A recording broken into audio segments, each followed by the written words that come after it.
Everyone thinks to have their own business and grow. But do you think it is really so easy to grow and start a business? How can you actually start with your business? What are the steps you can follow to start with your business? Hello, my name is Debashish Basuri, an entrepreneur, business consultant, and mental modeler. Today we'll be talking about how you can easily start with your business in just 10 steps. Stay tuned.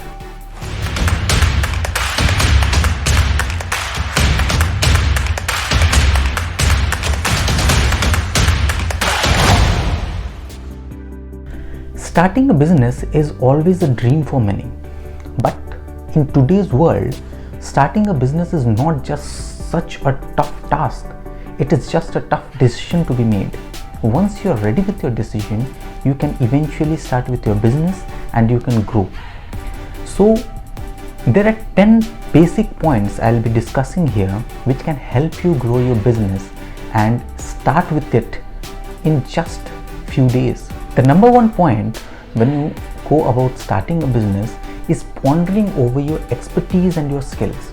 You need to understand that you must have some skill or expertise since you are starting your own business, and here I am basically talking about a small business which you'll eventually start yourself or with some 1 or 2 members in your team. So when you are trying to start a small business, the very first thing is you should have some skill or expertise. If you don't have a skill or an expertise, you will gradually end up dying your business like anything. So you should first ponder and think like what are the skills and expertise you have in your hand, and that can exactly help you in the market. The second point is deciding or designing your business idea. So once you are happy with your expertise and skills written down on a paper, you know what you are actually having on your mind to penetrate the market. The second thing is you need to understand that you will have to plan a business idea around it. The expertise and skills that you have, that will help you in this, because if you are a designer and you start with a say electrical engineering company, I don't think it will be a good move for you. Why? Because you don't really have an idea of that. So your business idea should be based on your expertise and your skill, and that will help you grow in the market. The number 3 point is conduct a market research. So when I say a market research, I mean a thorough market research. When you have your business idea penned down, you will have to understand that the market might have the similar idea or the same idea performing.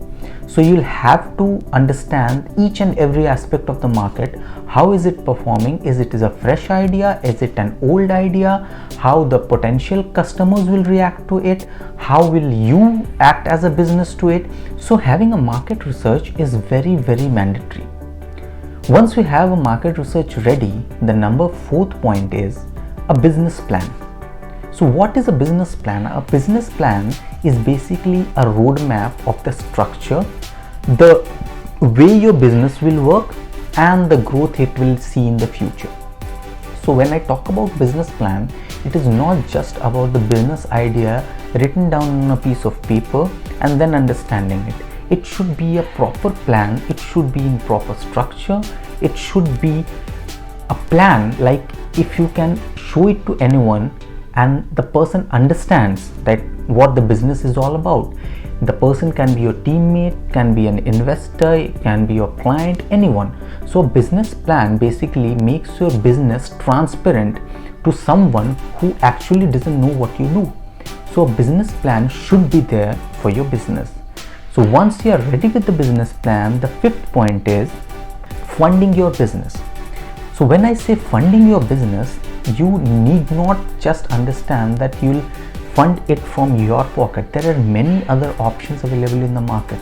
There are bank loans available, there are investors available, there are angel investors who can invest in your startup or in your small business. So it basically depends what kind of funding are you looking for. However, I will say you like funding a business is not always a very hectic job to be done. You can start small, you can just invest yourself, you can start from scratch, a very small thing, and then you can eventually grow, and the revenue might help you in the future as well. So this is a very broad topic on how your business can be invested or financially helped. So we can make a video on this. Even if you want me to make a video on the investor section, just put me down in the comment section and I'll surely make a video on that. So once you are very happy and known with the financial part, how you'll be investing your business, the number 6th point will be to decide a location, if at all it is required. Because every business doesn't require a location, but if you need to have a location, be sure you have a good location for your business. All the locations are not good for all the businesses, and you need to understand that. If you need to start with an IT company, you need to understand which market location is best for an IT company. If you are going to start with a hardware company, you need to understand which market location is best for the hardware company, and so on. So having a location is very good because you generally get much more exposure when you sit in a market. Otherwise, if you are starting with a small service, say a kind of freelancing service or something, you can start it from your home, and that will basically cut on with the budget. So the number 7th point after this should be identifying your business structure. Like, what business structure are you going to hold? Will it be a private limited company?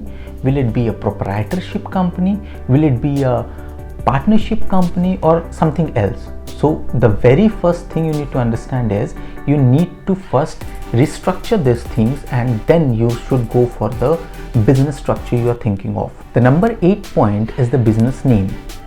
Once you have everything ready, you need to understand you'll have to give your business a name, and that name should not be just a name. It should have some meaning. It should have a very in-depth meaning according to you and your business. So this is a very critical thing to be done. Like, if you don't know how to name your business, you can gradually hire a consultant company and an agency who does this, or you can wait for a video of mine where I'll be talking about how you can name your business, and that will help you to name your business. Once you're done with naming your business, the number 9th point is registering your business. Since you have your name ready and your structure ready, you can now basically go and get it registered, because getting it registered is very mandatory if you want to do your business in a legal term. Once you're done with all these, the number 10th point is getting a bank account for your business. If you don't have a bank account for your business, you can basically get questioned a number of times by your clients, as none of the businesses actually want to pay in your personal accounts. So once you are done with all these 10 points, you are basically ready to hop into the market and just crush it. So if you are looking for how you can really start with the business, these 10 steps will really help you. And once you are done with this, don't ever forget the very critical and mandatory part of your business, that is branding and marketing. So we'll be coming up with another video on this about branding and marketing your business, but these 10 points can help you hop into the market in legal way. Wait no more and just start with your own business. See you in the next video. Thank you.